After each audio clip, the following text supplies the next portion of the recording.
So let's try something different with the last hatching bit. So we did make this into an object, not an object, live paint, because it's all selecting as one.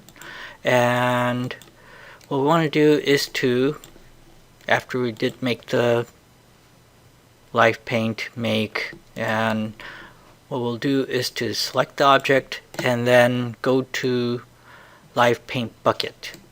We selected a pattern. Let's say we selected this guy right here, and yeah, let's say this pattern was a little bit too big for what this scaling thing is, or what this drawing size is. So you could take this thing, select it, go to transform scale, and right here it says 100%. We want to make it into, let's say, 50% or whatever, right? Right now the options here says that transform object. If I do this the way it is, I'm going to transform everything. The object is what gets transformed. I don't want to do that. What I want to do is to transform scale, not the object, but transform the pattern. Okay, so take that object off. If you want to transform everything all together, then we could have done that. But if we just take the pattern and transform that into a new scale, whoops, I don't know what happened there. There we go. Transform scale pattern 50%. Okay, there it goes.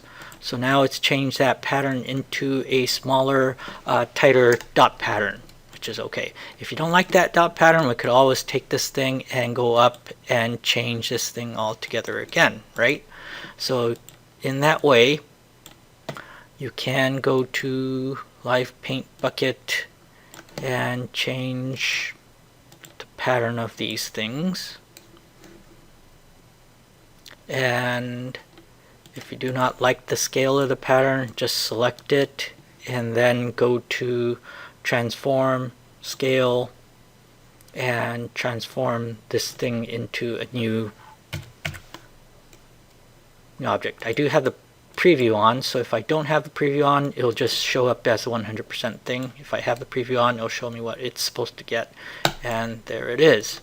Okay, so sometimes it is good to have these things have these things hatched in a different object. So, and if I take this, I could go ahead and change that to a different type of line, right? So if this was this floor plan pattern right here was wood planks or something, I could have done something like that. Or if I take this thing and change the, maybe it's tile, so let's find a tile looking thing. There's a tile looking thing.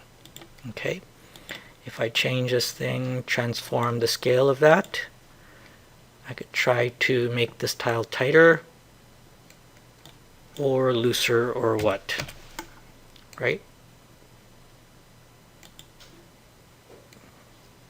And say okay. So this is a way to make hatches in Illustrator.